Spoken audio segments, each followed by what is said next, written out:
Good morning, students. Now today we'll start the new chapter. This is principle and process of biotechnology. Okay, so biotechnology, this is a new chapter for you. Biotechnology deals with the technique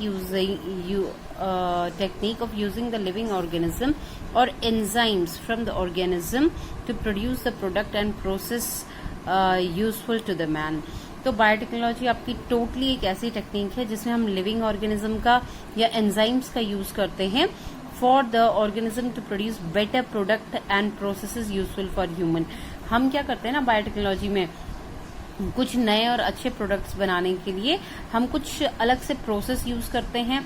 उसमें organism भी use कर रहे हैं, enzyme भी use कर रहे हैं, और ये सारी चीजें इसलिए यूज कर रहे हैं कि ह्यूमंस के लिए यूजफुल हों. Now today biotechnology refers to those processes which are genetically modified, which use genetically modified organism to achieve the same on the larger scale. Now the European Federation of Biotechnology, EFB, 1 marks question. Okay, European Federation of Biotechnology defines biotechnology as the integrity of nature, science and organism, cell, parts thereof and molecular analogues for the product and services. Now what they are saying कि biotechnology जो है ये एक integration है आपकी natural science का with the organism, उसके sales, उसके parts and the molecular analogues. मतलब हम इसमें क्या कर रहे हैं, ऑर्गेनिज्म और नेचर को तो पढ़ ही रहे हैं, साथ में हम क्या कर रहे हैं उसके मॉलिकुलर लेवल तक जाके we are analysing the thing, and analyse करने के बाद हम क्या कर रहे हैं, उनको यूज कर रहे हैं for making better products for the Mankind. Okay, तो बायोटेक्नोलॉजी ये होती है. Now principle of biotechnology, there are two core techniques that enable the birth of a modern biotechnology. Core techniques that enable birth of a modern biotechnology. First one is your genetic engineering. Now the techniques to alter the chemistry of a genetic material, DNA and RNA, and to introduce these into a host organism and then change the phenotype of a host organism. ये सबसे पहला काम है. देखिए genetic engineering आप कर रहे हैं, ये आपने थोड़ा सा, अगर आपको याद होगा तो 10th में पढ़ा था, मैंने बताया था जिन लोगों को मैंने पढ़ाया था, तब maybe you might be knowing. Now ये एक ऐसी टेक्निक है जिसमें क्या करते हैं, technique to alter the chemistry of a genetic material. जो आपका डीएनए और आरएनए है ना, आप उसको बदलने की कोशिश कर रहे हैं and to introduce these into the host organism. पहले तो आपने डीएनए और आरएनए बदला, और बदलने के बाद आपने क्या किया, जो नया होस्ट ऑर्गेनिज्म है उसकी बॉडी के अंदर उसको डाला है. ठीक है, और उसकी बॉडी के अंदर डालने से क्या हुआ कि फिनोटाइप चेंज हो गया है उस होस्ट ऑर्गेनिज्म का. तो होस्ट ऑर्गेनिज्म का फिनोटाइप मतलब उसका जो फिजिकल अपीयरेंस है, जो बाहर से दिख रहा है, वो चेंज हो गया है. Now the technique of genetic engineering includes the creation of a recombinant DNA. तो आप देखिए जेनेटिक इंजीनियरिंग में आप करेंगे क्या कि पहले creation of a recombinant DNA, आपको पहले रिकॉम्बिनेंट डीएनए बनाना पड़ेगा ना. जब बनाएंगे कंबाइन किया हुआ तभी तो दूसरे में डालेंगे. Then use of a gene cloning and gene transfer. फिर आपको जीन क्लोन करने के लिए कोई चीज चाहिए होगी, और फिर जीन को ट्रांसफर करने के लिए भी कोई चीज चाहिए होगी. तो पहले आप रिकॉम्बिनेंट बनाएंगे, फिर जीन को क्लोन करेंगे, फिर ट्रांसफर करेंगे. तो ये सारे प्रोसेसेस हैं जिससे कि फाइनली आप एक नया ऑर्गेनिज्म बनाएंगे जिसका फिनोटाइप अलग होगा. Now it allows us to isolate and introduce only one or a set of a desirable genes without introducing undesirable genes in the target organism. तो ये आपका एक्चुअली आप क्या करना चाह रहे हैं कि आप सिर्फ अपनी डिजायरेबल जीन्स को जो है, you are only trying to include the desirable genes in an organism, not the undesired one. तो आपको लास्ट में जो एक फाइनल प्रोडक्ट चाहिए वो आपका बिल्कुल वेल फर्निश्ड और आपकी मर्जी का चाहिए. ठीक है, तो आप जेनेटिक इंजीनियरिंग कर ही इसलिए रहे हैं, वरना जो ऑर्गेनिज्म बनाया हुआ है पहले से भगवान ने, तो that is well and good. Okay, तो आप उसको मैनिपुलेट क्यों कर रहे हैं, आप मैनिपुलेट इसलिए कर रहे हैं because you are desiring for something more, and by genetic engineering you are trying to incorporate the qualities which are not present in that organism. आप इधर उधर से वो क्वालिटीज लाके जबरदस्ती उसके डीएनए में डाल रहे हैं, और डीएनए में डालने के बाद आप क्या कर रहे हैं, ऑर्गेनिज्म को मॉडिफाई कर रहे हैं. ठीक है, तो मतलब आपका जो जेनेटिक इंजीनियरिंग है, इसीलिए वर्ड है इंजीनियरिंग का मतलब है you are making something new.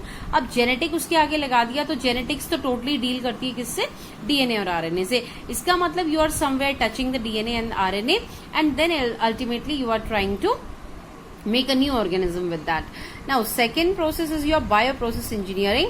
Now maintain sterile microbial contamination free ambience in the chemical engineering process to enable the growth of the only desired microbes eukaryotic cell in a large quantity for the manufacture of biotechnological products like antibiotics, vaccine, enzyme etc. दूसरा काम आपने क्या करना है, bio process engineering, मतलब genetic engineering तो आपने करनी ही है, साथ में आप बायो प्रोसेस इंजीनियरिंग करेंगे in which you will see that wherever you are working is that area micro contamination free, microbial contamination free, मतलब वहां पे कोई भी माइक्रोब्स नहीं होने चाहिए, कोई बैक्टीरिया वायरसेस नहीं होने चाहिए, क्योंकि आप जिस एरिया में काम कर रहे हैं आप क्या चाहते हैं कि सिर्फ आपका डिजायर्ड जीन वहां ग्रो हो, ठीक है। तो आपको वहां पे एरिया जो है it should be neat and clean and microbe free. If it is not microbe free तो आपका ऑर्गेनिज्म तो पता नहीं आपका डीएनए ग्रो होगा कि नहीं होगा, लेकिन और माइक्रोब्स उसमें ग्रो हो जाएंगे, ठीक है। तो और माइक्रोब्स ग्रो हो जाएंगे मतलब आपका पूरा एक्सपेरिमेंट फेल हो गया।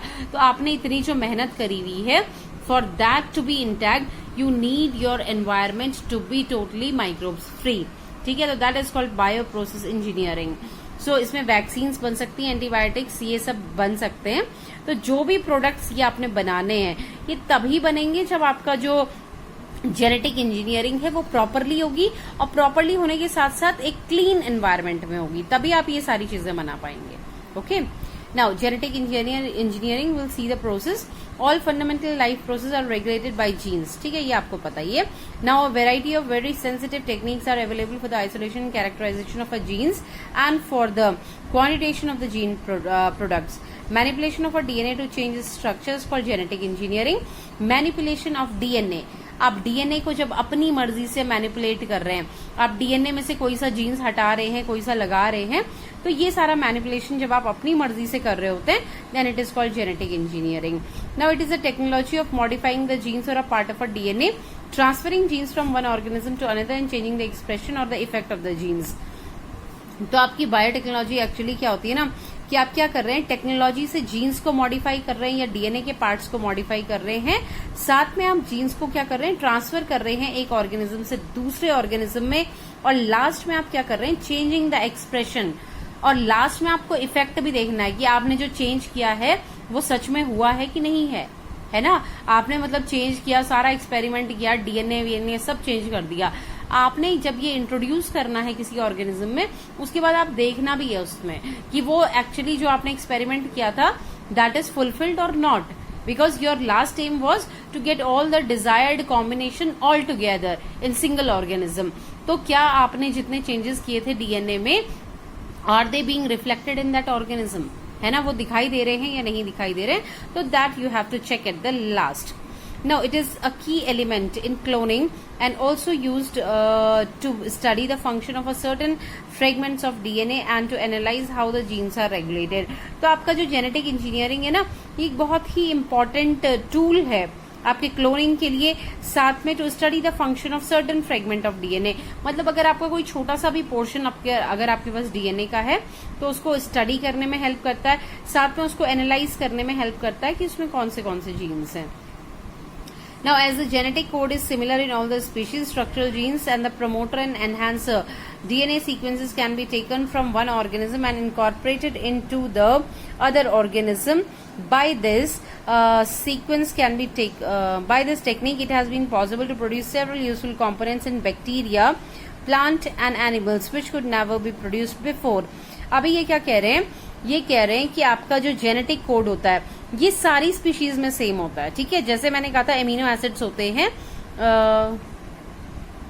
अभी हमने पढ़ा नहीं है प्रोटीन सिंथेसिस, है ना, protein synthesis when I will teach you I tell you that the genetic code is similar in all the species, ठीक है। जेनेटिक कोड मतलब जिससे लास्ट में क्या बनते हैं, आपके प्रोटीन्स एमिनो एसिड्स बनते हैं, तो वो सारा सेम होता है ना। जेनेटिक कोड मतलब जो आपका ट्रिपलेट होता है, कोडॉन उसको बोलते हैं, तो that is same for all the organism. तो स्ट्रक्चरल जीन्स हो गए, इसमें प्रमोटर सीक्वेंस हो गया, एनहांसर, ये सारे टर्म्स मैं आपको वहां पे पढ़ाऊंगी जब प्रोटीन सिंथेसिस हो रहा होगा, और जहां पे अभी आगे भी है, इसी चैप्टर में भी आपको आगे मिलेंगे।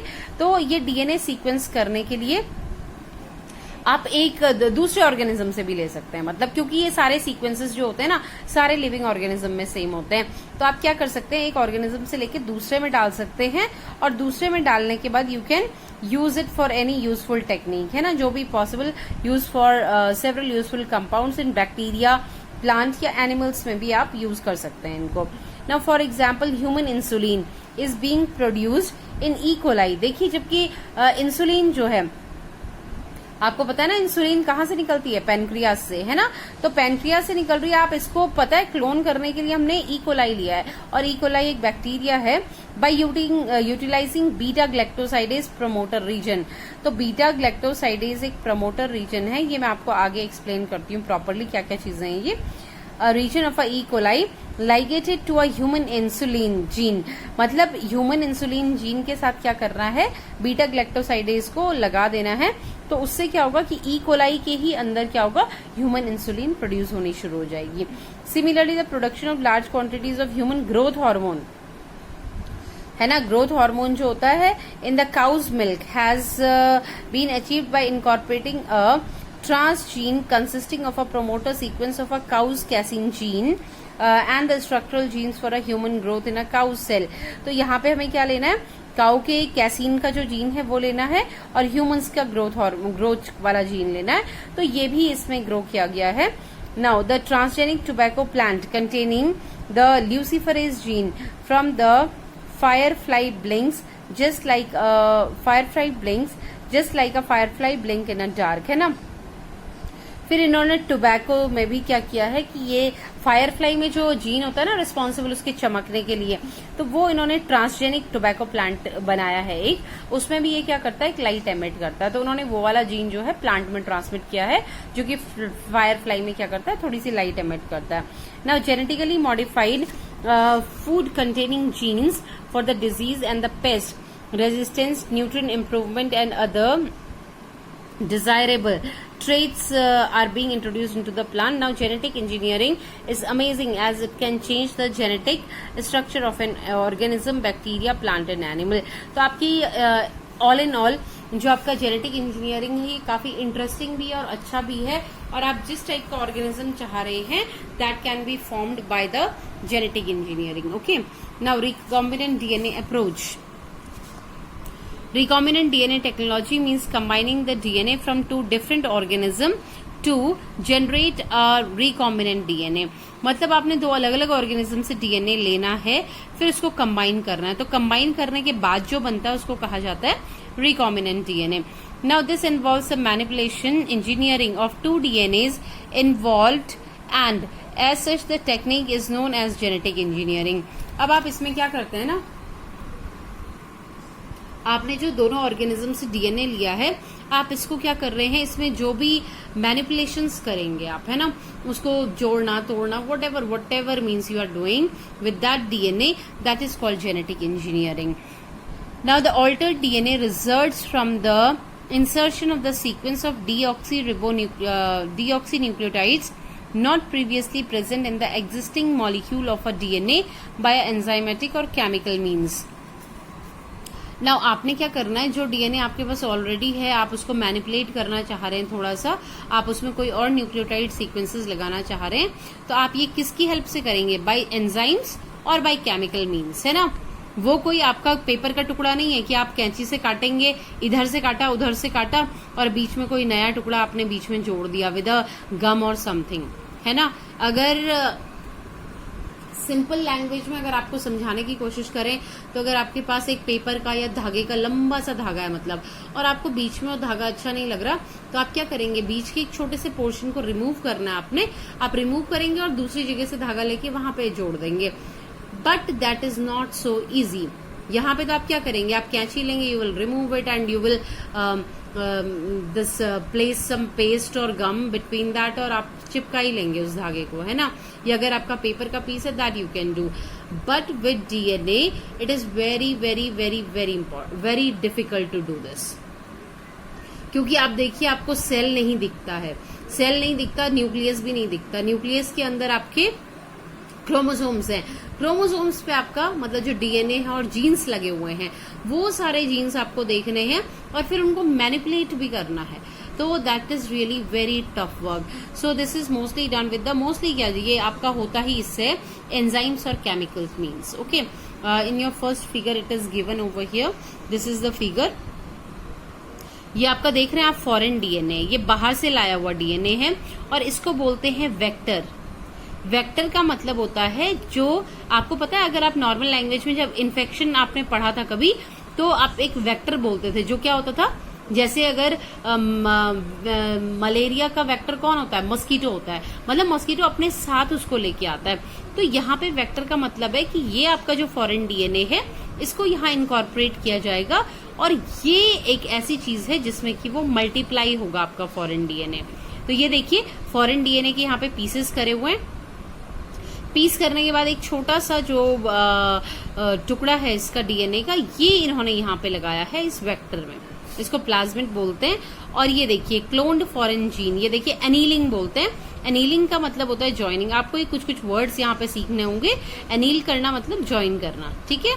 Occurs between the foreign DNA and the plasmid और इसके, and then sealed with DNA ligase. DNA ligase आपका एक एंजाइम है। ये एंजाइम क्या करेगा, इसको लाइगेट करने में, चिपकाने में काम करता है। जैसे मैंने अभी आपको बोला कि धागा कटा हुआ है तो आप एक गम लेंगे और चिपका देंगे, है ना। तो ये डीएनए लाइगेज जो है ये डीएनए का गम है, ठीक है। डीएनए को चिपकाने के लिए जो चाहिए वो है लाइगेज आपका। और एनीलिंग का मतलब होता है ज्वाइन करना। इसके बाद देखिए यहाँ पे ट्रांसफॉर्म्ड, ये आपका बैक्टीरिया का डीएनए है, ये अपना अलग चल रहा है, ये आपका पूरा बैक्टीरिया है, ठीक है। ये इकोलाई का सेल है और ये इसका अपना डीएनए। और एक उसके अंदर प्लाज्मिड भी होता है बैक्टीरिया के अंदर। तो प्लाज्मिड में क्या है आपका क्लोन डीएनए, जो आप चाह रहे हैं, ये ब्लैक वाला जो दिख रहा है ना, तो ये वाला पोर्शन आपने यहाँ पे रखा हुआ है। तो जब आप देखिए बैक्टीरिया सेल ग्रो होगी ना, ग्रो होके मल्टीप्लाई करेगी ये जल्दी जल्दी। तो जब मल्टीप्लाई करेगी तो आपको पता है जब माइटोसिस होता है तो डीएनए तो डबल होता ही है, ये आपका प्लाज्मिड भी डबल होता जाएगा। तो जितनी बार डबल होगा उतनी बार ये वाला पोर्शन भी डबल होगा, तो आपको बहुत सारे क्लोन्स मिल जाएंगे, ठीक है। तो यहाँ पे ये पूरा जो प्रोसेस है, this is actually called recombination, ठीक है। Now here will come, this is genetic engineering। तो ये एंजाइम और केमिकल से होती है। Now the construction of the first recombinant DNA emerge from the possibility of linking a gene encoding antibiotic resistance with a native plasmid autonomously replicating circular extra chromosomal DNA of Salmonella typhimurium। तो ये सबसे पहले इन्होंने जो पहली बार जो DNA construct किया था, रिकॉम्बिनेंट डीएनए, वो कहाँ से निकला था, possibility of a linking a gene encoding antibiotic resistance, मतलब एंटीबायोटिक रेजिस्टेंस के लिए एक जीन था with a native plasmid of salmonella. ये जो आपका टाइफॉइड के लिए जो बैक्टीरिया होता है ना, दैट वाज रिस्पॉन्सिबल, उसको यूज करके इन्होंने क्या किया था, एंटीबायोटिक रेजिस्टेंट एक जीन बनाया था, उसको यूज किया था इन्होंने। Now Stanley Cohen and Herbert Boyer accomplished this in 1972 by isolating the antibiotic resistant gene by cutting a piece of a DNA from plasmid which was responsible for conferring antibiotic resistance। तो आपको पता है ये जो Salmonella है, इसमें क्या था, एंटीबायोटिक रेजिस्टेंस के लिए एक जीन था। तो ये जो स्टैनले है ये इन्होंने कट किया था इसमें से 1972 में। नाउ ही सेपरेटेड दिस, जो कि एंटीबायोटिक रेजिस्टेंस प्रोवाइड कर रहा था किसको, इस बैक्टीरिया को, ठीक है। मतलब एंटीबायोटिक आप डालेंगे भी तो उस पर कोई इफेक्ट नहीं हो रहा था, ठीक है। तो ये जीन इसमें प्रेजेंट था। The cutting of DNA at a specific location became possible with the discovery of a so-called molecular scissors restriction enzymes। अभी आपको मैंने यहाँ क्या बताया था कि डीएनए लाइगेज क्या है, डीएनए को चिपकाने के लिए गम है। दूसरा वर्ड आया है मॉलिक्यूलर सीजर्स। सीजर मतलब काटने के लिए, अभी तो चिपकाना आपको मैंने बता दिया लाइगेज। अब डीएनए को काटने के लिए जो चीज चाहिए होती है वो होती है रेस्ट्रिक्शन एंजाइम। ये आपने वर्ड्स बहुत अच्छे से याद रखना है। This is restriction enzyme, molecular scissors, ठीक है, ये डीएनए काटने के लिए। Now this cut piece of DNA was then linked with a plasmid DNA. तो ये जो एंटीबायोटिक रेजिस्टेंट वाला जो डीएनए का पोर्शन था ना छोटा सा, वो इन्होंने काट के कहाँ लगा दिया, एक प्लाज्मिड डीएनए पे। मतलब अगर मैं यहाँ पे इस डायग्राम में बताऊं तो ये तो प्लाज्मिड है और ये एंटीबायोटिक रेजिस्टेंस का छोटा सा जीन है, मतलब ये इन्होंने ऐसा किया था, ठीक है। Now these plasmid DNA act as a vector. तो ये वेक्टर है, ये मैंने बता ही दिया है आपको, है ना, ये वेक्टर है। Now transfer the piece of a DNA attach to it into a host organism. उसके बाद ये वेक्टर को आप कहाँ डाल देंगे, होस्ट में। होस्ट मतलब ई कोलाई में, okay. Now hence the following 3 basic steps are necessary in genetically modifying an organism. अब 3 बेसिक स्टेप्स जो हैं वो आपको ध्यान रखने हैं किसी जेनेटिकली मॉडिफाइड ऑर्गेनिज्म को बनाने के लिए। पहला है identification of a DNA with a desirable gene. आपको सबसे पहले ढूंढना होता है कि आप जो क्वालिटी चाह रहे हैं ना अपने नए ऑर्गेनिज्म में, उसके जीन वाला डीएनए आपने ढूंढना है। सबसे पहले जो क्वालिटी आप चाहते हैं कि आपके नए ऑर्गेनिज्म में आए, सबसे पहले आपको वो डीएनए ढूंढना है जिसमें आपकी मर्जी का जीन प्रेजेंट हो। ठीक है।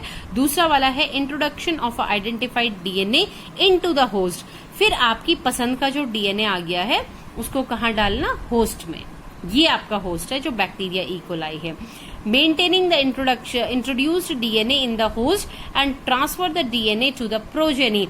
फिर देखिए आपने होस्ट में डाला तो इसको मेंटेन करके रखना बिल्कुल संभाल के हाइजीनिक कंडीशंस में। जैसे मैंने आपको यहाँ पे बताया था कि आपने क्या करना है, माइक्रोबियल कंटेमिनेशन फ्री एनवायरनमेंट होना चाहिए।